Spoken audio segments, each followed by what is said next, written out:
Greetings, friends. Dr. Espen here. Welcome to Dr. ETV. Today, I'm joined by a good friend of mine, a serial entrepreneur, incredible woman who has achieved so many incredible things. I want to say welcome to Meghan. Jarvis. How are you, sister?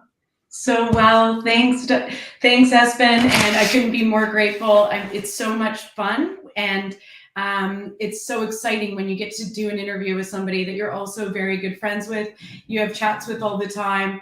The amount that you've actually helped me with my life and my entrepreneurial journey and everything that you've taught me just in our friendship, I'm sure will come out today. So I'm so excited to be chatting with you, and I'm so grateful for what you're doing with Dr. ETV and everything else with regards to the quantum advance. So thank you. Oh, that's a pleasure, sister. This is going to be a lot of fun. The topic for today is get moving again. And I want to talk to those out there who have got stagnant in any part of life, be it physical health, mental, emotional, financial, business. It can be so many different things, right? And so I want to introduce you, give you a bit more context in regards to Meghan Jarvis. So she's a former World Class BMX bicycle racer. Okay, that takes a lot of grit to be able to do that. She came to Australia to originally play professional basketball and stayed as a lead lecturer for the Australian Institute of Fitness. Meghan's passion for fitness and entrepreneurialism led to her founding WellCorp Health and Wellness and a company called Buzvil, which is really cool. We'll talk about that soon, which is a global health and fitness app. Okay, connecting gyms all around the world. So exciting. Most recently appeared as an actor and stunt woman on the Blockbuster Elvis, the portable door, Aqua Man, and of course, you and I had the privilege to rock out Australian Ninja Warrior together as ninjas in a couple of seasons there as well. So you've done a lot of incredible things. I want to just talk to quickly about, we talk about getting started again or getting moving again. What is it that would be your advice to people out there now with what's happening in the world as to how do we get moving again? The number one thing that we're going through right now, and I like to use statistics to really put the weight and the preface on how important this conversation is today, right now. It's a perfect time to have it. A study that's just come out, 25% of Australians find it difficult to get moving again from where they were 2 years ago. So that's that 25% of like myself as a gym owner, fitness professionals, anybody in the health and fitness industry used to be training. They're just going, no, I can't get moving again.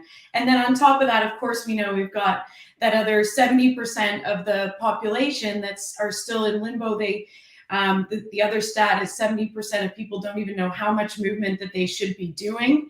So how do we really get moving again? But how do we get those people that haven't been moving at all back motivated? Because this has been a huge awakening over the last 2 years of how important our health and wellness is.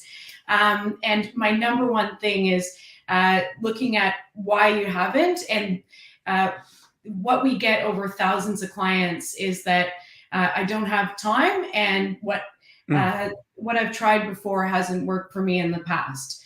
And so when it comes to not having time, that's our number one excuse. It comes back to things that you guys talk on this show. So I really want all of the coaches out there to go back, and everyone listening, just to go back to your why. Why do you really want to start moving again? Put the emphasis on the deeper meaning, whether it's to, get naked in front of your partner and feel comfortable. You have to go a little bit deeper than just losing weight.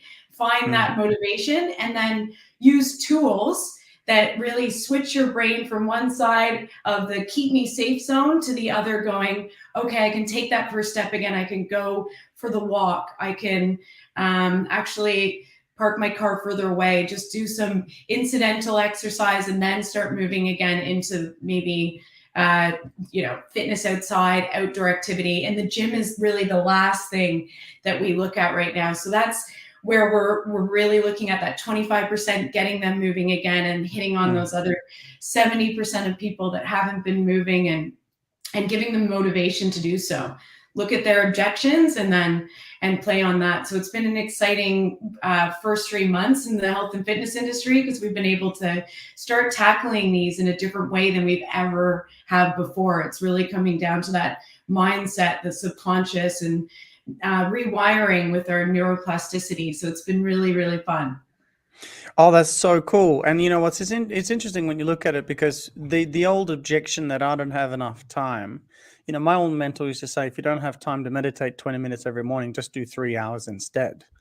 Which is Mhm. such a good example, because if you're too busy to take care of yourself, well then eventually you're going to run into some major challenges. So I think this one thing is really important. I don't have enough time. For those of you listening, if you say that to yourself, there's two things that I saw happening during COVID. One, when we're in lockdown, one of two things will take place. One, you either just eat unhealthy, eat crap, drink alcohol, and just literally spiral downwards.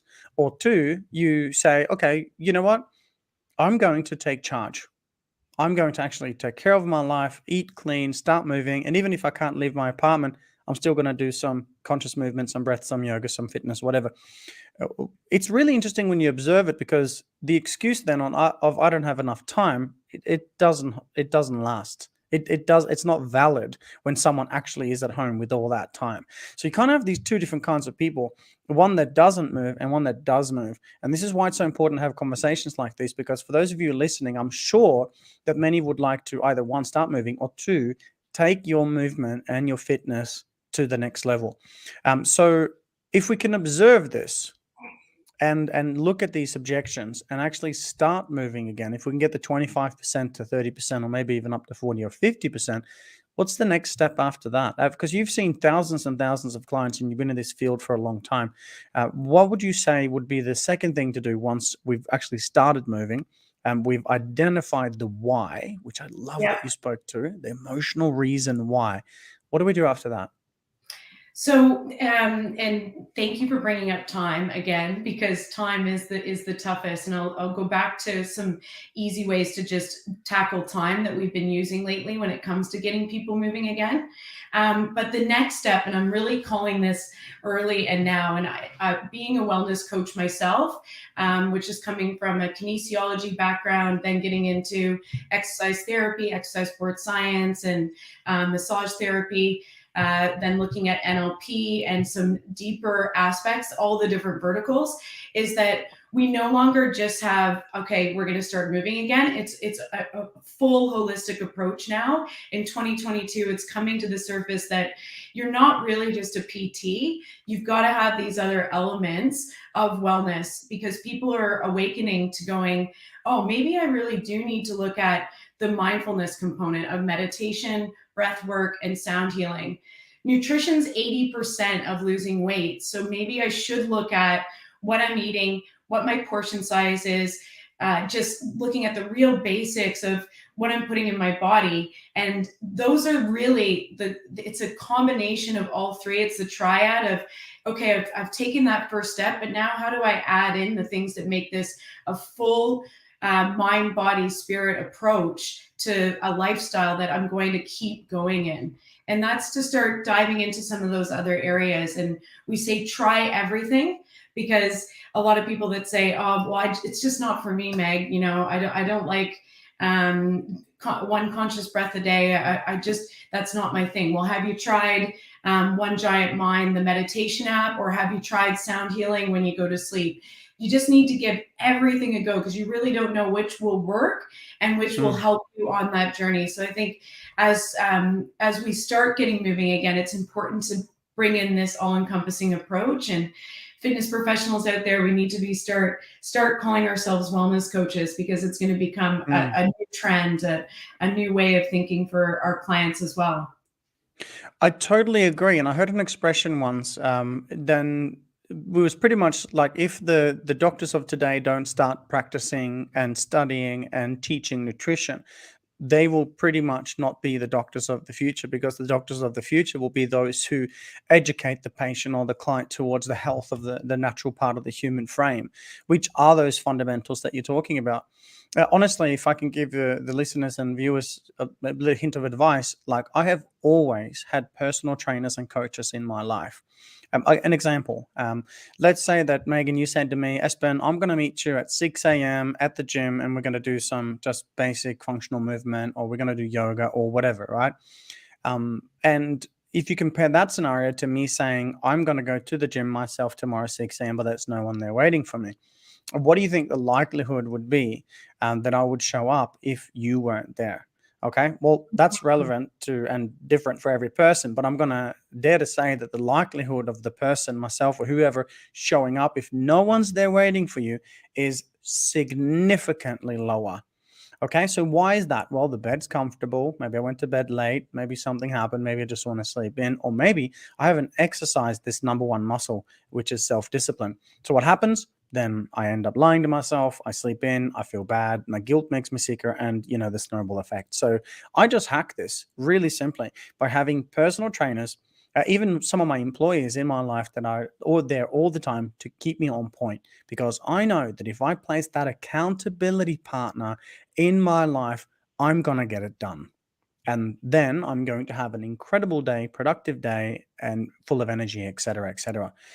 So just for those who are listening, my question is, what kind of accountability partner, like a wellness coach, could you and should you have in your life right now to make sure that you actually prioritize the number one asset that you got, which is your health?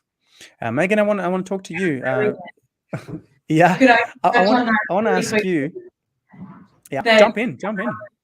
that's one of our top five. So you have to have accountability. And I mean, the statistics is that you're 35% more likely. That's come out recently, but I think it's more like 80%, like Yeah. you and I, that if you have someone waiting, you're going to go. But as wellness coaches as well, it's about looking at the accountability from family and friends, looking at the accountability. It doesn't even have myself. I have a coach in fitness too, and we both trained at the most elite level. And I think having that ability to have someone look at your technique and, help coach you to get better is huge. But even the aspect of having a best friend, we just break it down that simply. You might not be able to get a coach, afford a coach right now, but who in your life can you think of that would be willing to go on this journey with you and start assisting you and keeping you accountable? And that's, been a huge one. So that's the key way to get people moving again. I love it. Well, let's write this down, everyone watching. Okay, who's the person? If you want to improve your health and well-being, feel free to pause this video. If you're watching live, just literally make up your mind and make that decision right now. Who's the person? Who are those people? Make a list of 5, qualify them, call them up and say, hey, I'm going on this fitness journey. Would you like to join? And it's also important to know that they will be keeping you accountable as much as you'll be keeping them accountable, because that's going to go both ways. And I think this is such an important conversation on the topic of getting moving again. What's your next thing in life? What are you working on now? You're passionate about so many cool things. What's the drive in your life right now? What's happening?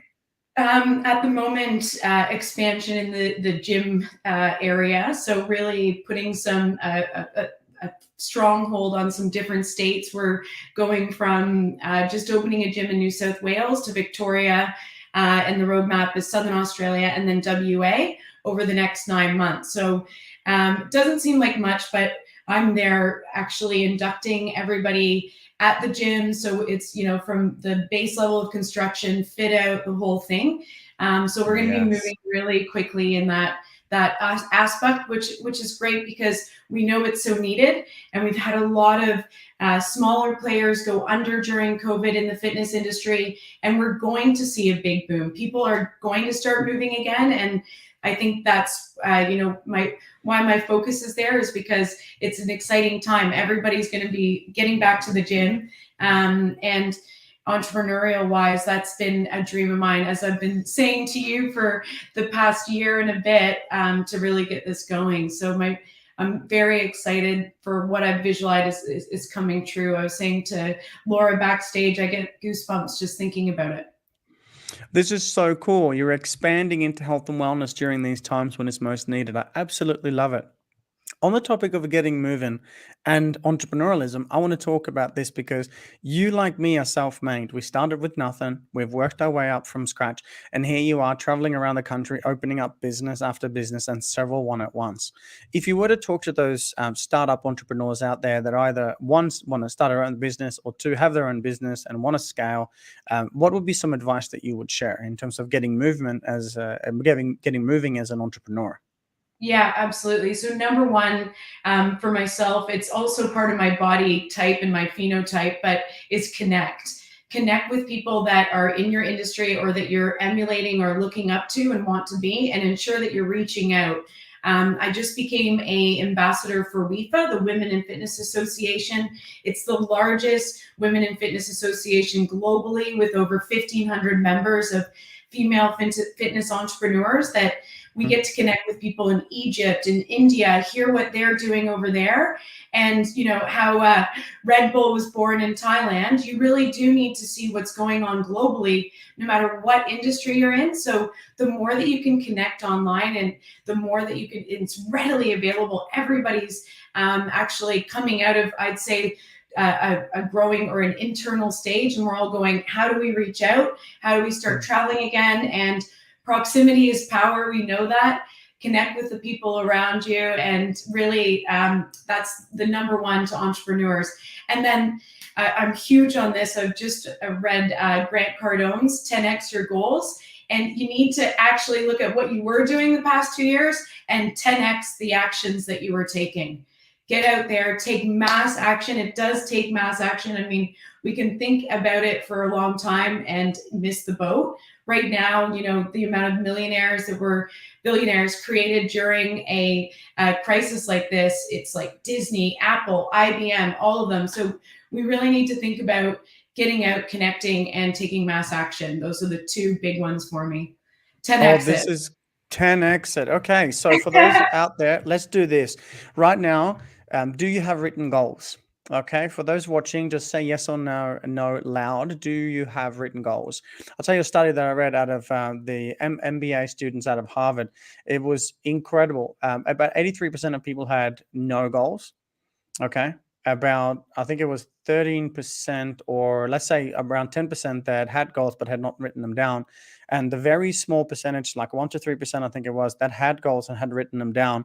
And then they observed them 10 years later and had these, had the conversation. And I think it was 1%, the 1% of people that had goals and had written them down were making 10 years later, on average, 10 times, 10x as much as all the other combined. So think about the power of writing down your goals, being clear on your goals, and then, as Meghan says, 10x your goals. So question one, do you have your goals? Are they written down? If not, get to it. Number two, how do you 10x those goals? And I loved what you said with proximity is power. You need to actually, look at the people out there and try and model the masters. What are some of the trends that you would see now? Obviously, health and fitness is absolutely key. Isn't it crazy? We talk about, a virus that's and several strains and all these things that are happening, and no one, particularly not in social media and mainstream media, no one is talking about nutrition. No one is talking about movement. No one is talking about mindfulness. No one is talking about how to protect and boost your immune system. No one. Okay. And then we have people like you out there that are actually sharing the word of what's needed. My question to you is, what do you think could be a trend or two, or ideas for people to really keep an eye on now with what's happening in the world? Yeah, I mean, one that you are avidly getting into right now is, and I just spoke up on this a few days ago, is technology in the fitness industry. Whichever industry that you're in, technology is the way of the future. I mean, NFTs are something that are really interesting. I'm an app developer. So Buzvil was a health and fitness app I created 7 years ago, at the brink of when apps were really up and coming. And right now we're seeing NFTs really start to grow. And I like to use this comparison because there are a ton of apps that were created 7 years ago that you do not know the name of. There's, 98% didn't really make it. And I believe NFTs will be the same. So it's really about looking at these different technology spaces, but remembering what's happened in the past. You can't just create an NFT and then go, well, why didn't it work? Meghan said it would. Well, I said you've got a 2% of that actually taking off, and you need to think outside of the box, just as we did 7 years ago, of how you can do something different in your industry. What isn't connected? I mean, Buzvil was connecting all of the health and fitness studios, as well as meditation centers, just wellness all together, not just fitness classes, and on one platform. So how do we look at changing the way that we're connected in the technology space in whatever industry you're in? And I think you'll probably find there's areas of blue ocean there. So no one's playing in them. Oh, I love that. So find the loophole of what's missing and think outside of the box. Think about what it is that people will be needing. I think we're in for a very interesting time ahead with health in general. So it's kind of like, let's not yet let our shoulds. I always say we should all over ourselves. Let's not let our shoulds become a must. What do we need to do now to, one, take charge on our health, and two, think about what people will be needing moving forward? There's a lot of things changing in the world, and what an incredibly exciting time to be alive. Okay, I have one very powerful question for you, and this is Okay, great. one of my favorite questions to ask, right? And I want you just to imagine for a moment now that you are on the world stage.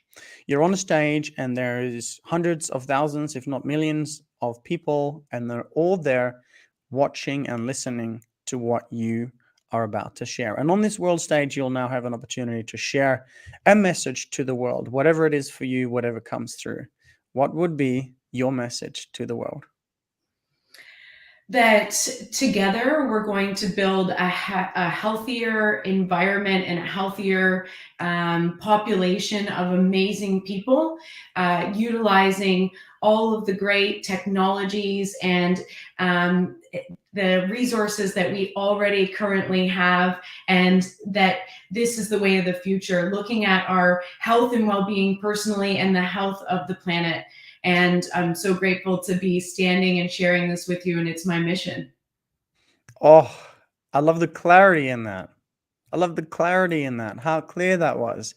Oh, that's absolutely amazing. Okay, people go through, let's call it challenges. Yes, health challenges, mental challenges, financial challenges, entrepreneur challenges. Like I always say, the difference between a person that is not successful and a person that is successful is only one thing. The person that is successful didn't give up. That's the thing. Because if you look at it, if you don't give up and you keep on going, you're going to eventually master your craft. What has been the biggest challenge that you've had to overcome in terms of being a business owner? Yeah, thank you. Great question.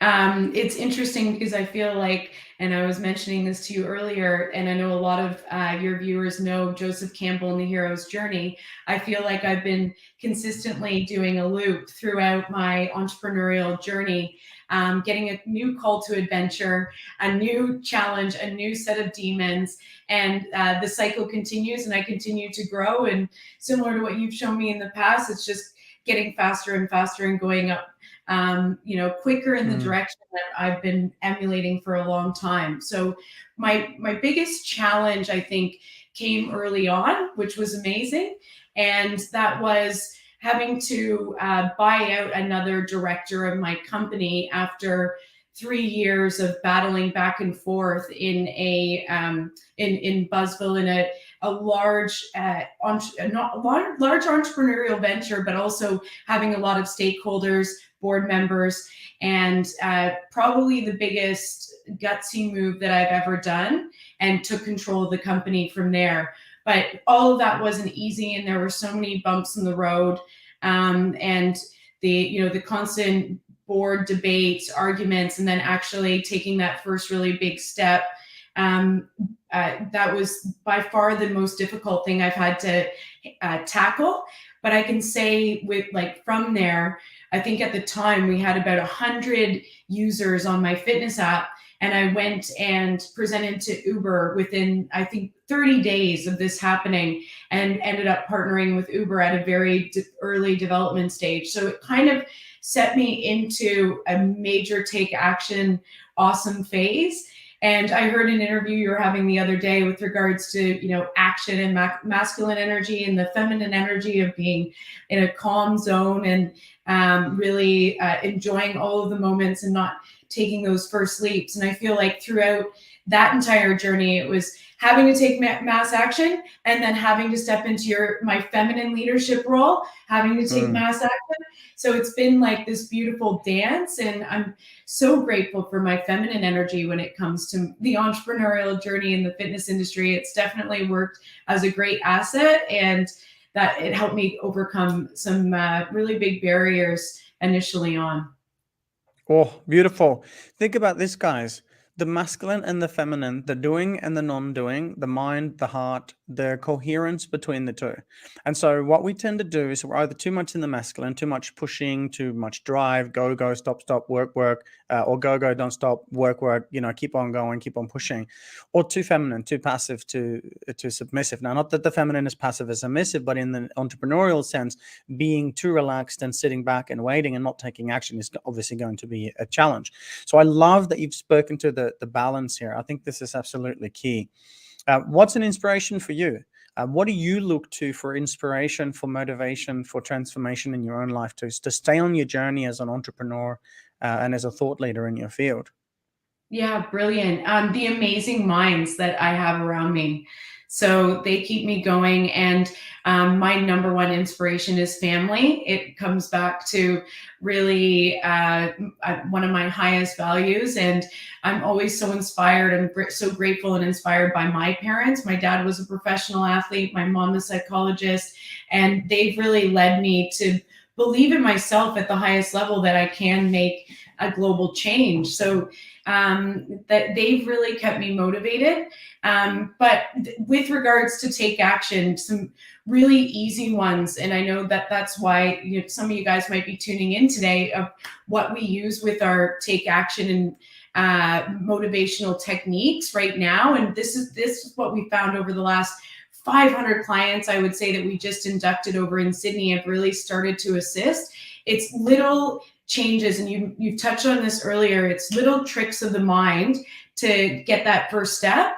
And some of them I think we've used in the past, and going on books like Tools of Titans by Tim Ferriss. This has amazing different tips on how to change your routine, how to get going in the morning, sleeping in, the bed feels warm, all of those things. We use the 5-second rule by Mel Robbins, which literally you count down 5, 4, 3, 2, 1 in your head. That's switching you from that safe mode into the, okay, I'm in my parasympathetic. I can push myself out of bed. It can help you get over depression, get you actually up in the morning. So just using little tricks like Mel Robbins' 5 seconds rule, push yourself up after that 5 seconds. You're done counting down because your brain's no longer going to say, I need to stay safe and warm in here and I don't want to go to the gym. It's intimidating. Or tricks like going back to why you're actually doing it. Grab that little part of your stomach that you feel is uncomfortable, that you keep saying, I have to go to the gym. And that will actually help you get out of the bed as well. So I use tricks like that on myself. The overall scheme is what keeps me motivated, are my family and the people around me. But the hacks are key, and I think that we can use them right now after 2 years of being sedentary. Oh, I love that. The hacks are key. And again, I always say the greater the why, the higher we fly. The stronger the emotional reason, the spiritual reason, the why, the easier it is to do all the how. When the why is big enough, the how takes care of itself. So you've got motivation, inspiration from your family, from the amazing people and the minds around you, and from the people in your closest circle.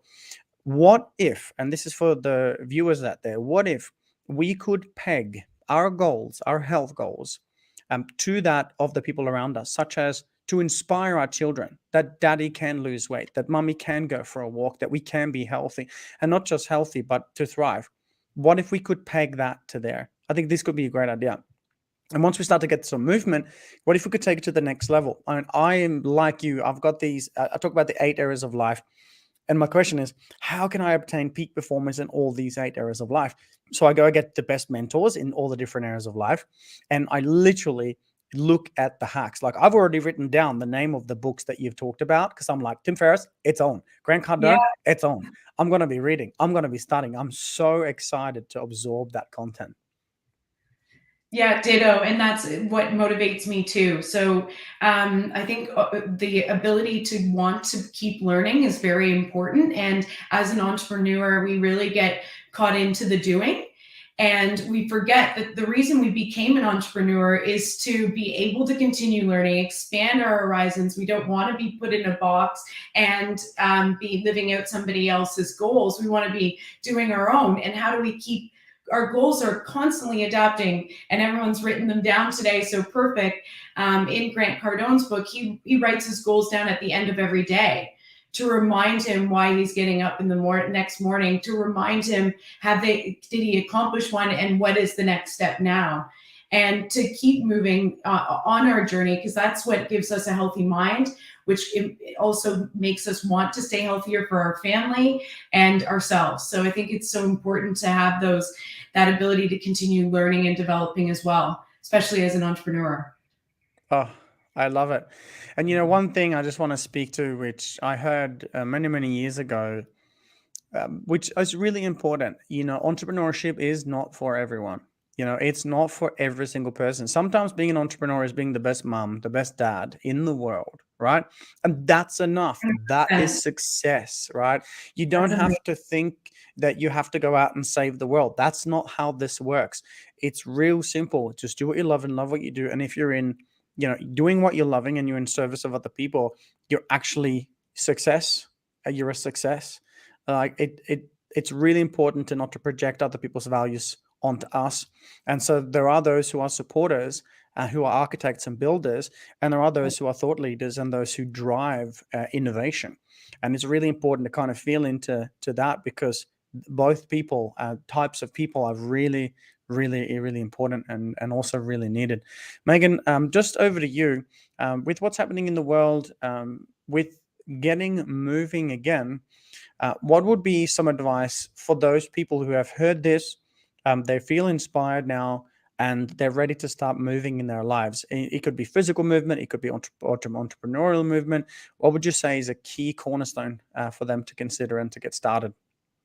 Well, number one, we've touched on it. It's write it down. So write down what your goal is and why you want to actually get started. Once you have your goal, then you should look at just blocking out the time factor. So setting a time of when you're going to actually do it. Without those two steps, it's quite difficult. So we right away give our clients a goal setting sheet and a schedule so that they know, okay, I'm committing to this. So I've done that, I've committed, and now I've committed maybe 10 minutes a day to either meditating or my fitness. And one of the big misconceptions is that we need to go really far in to get started. We progress slowly is key. If we go to the gym 5 times a week, a lot of the time we hit burnout, and 80% of the time we're actually going to drop off in the first month.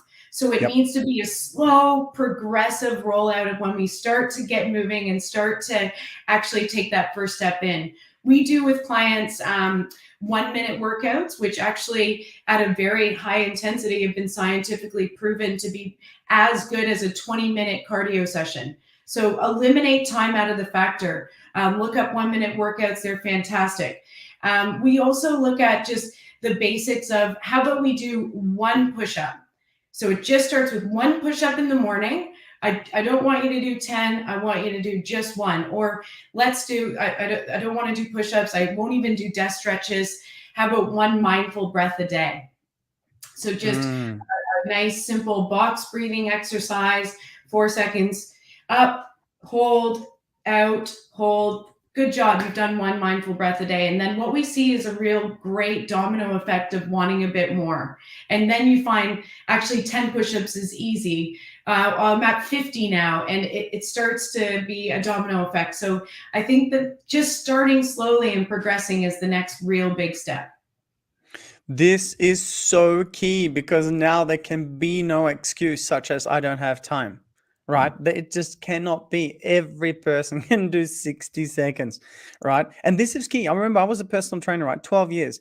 And when I first started, I was like, okay, we're going to get you fit. What do you want to achieve? I want to do this. I want to do that. Okay, well, how many times a week do you want to train? And the clients, the ones that are inexperienced, will say, oh, 5 times a week, right? 100%. And when I was inexperienced, I'd say, oh, yeah, great goal. We're going to smash it. And then 2 weeks later, they ain't coming to the gym.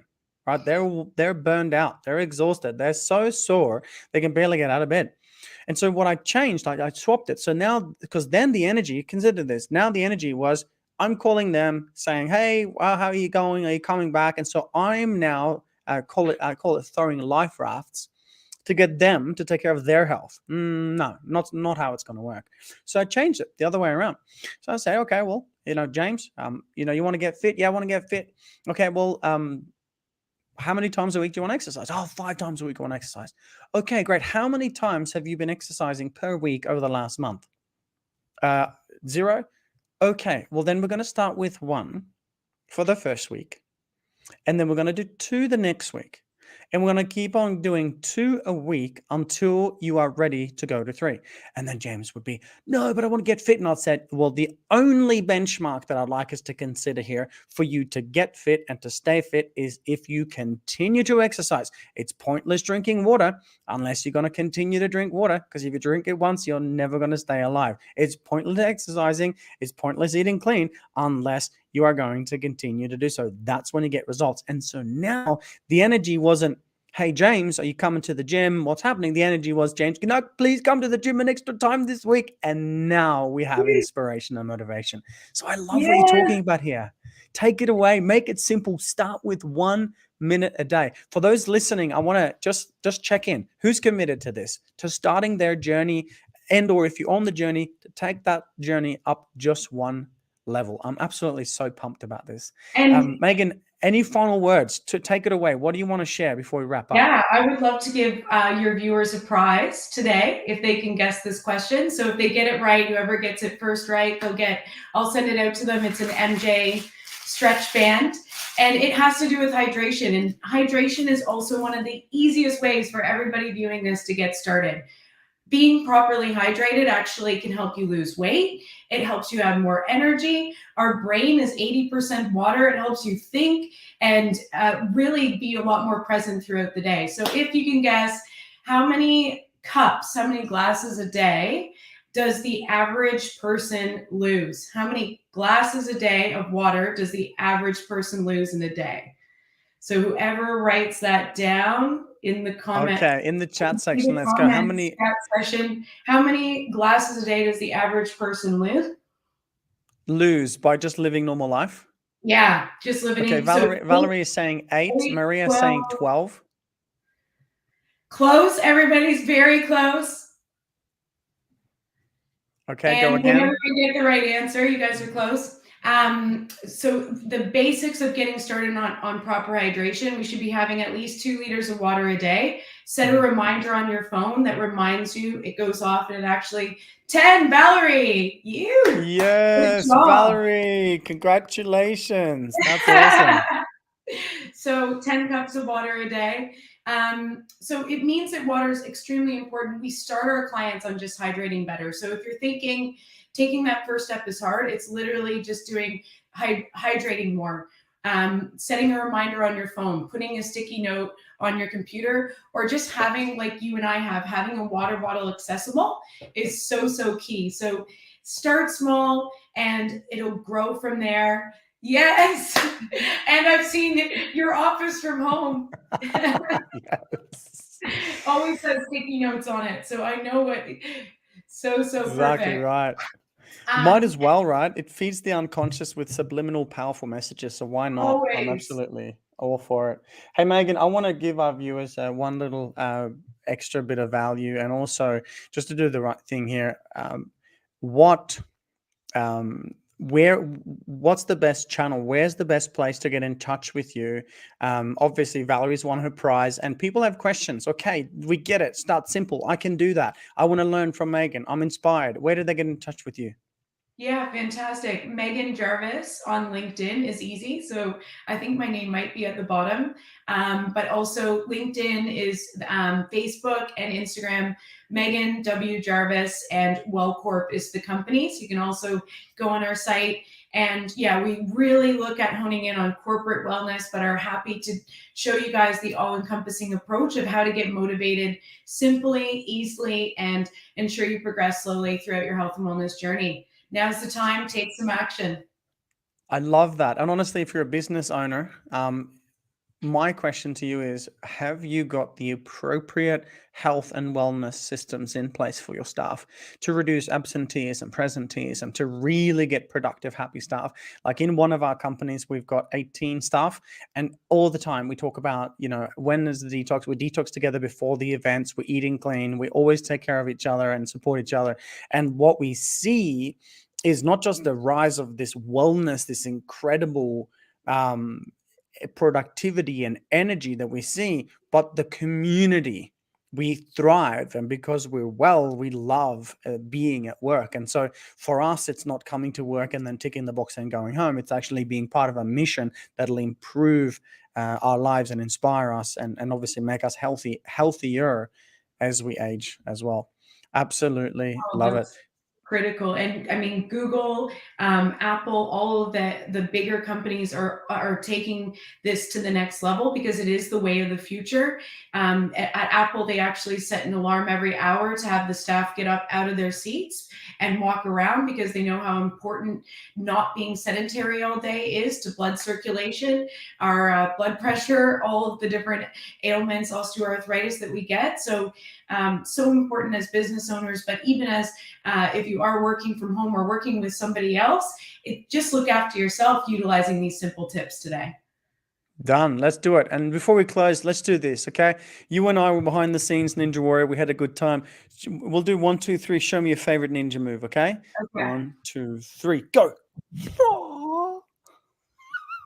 We do similar. How funny. If we were Perfect. outside, you would do the full splits and I would do a one arm handstand. I already know our moves because sometimes you have to do them in the end of the audition. So Yep. I know what you'd be up to. And then just walking on your hands, maybe a backflip. Sorry, We had a guys. good time. That was so much fun. I'm so honored that you came on. I love you so much, and I'm so Love grateful to you be your too. friend. Thank And you. and and thank you for taking the time to share this incredible wisdom with our viewers today. Love and blessings. Check out Meghan, Jarvis if you guys have any questions. And thank you so much once again. Thanks, Espen. Love you. And thank you so much for doing this. Thanks, everyone, for tuning in. You guys are in the 1 percentile of really taking that first step. So great job. And thanks for listening.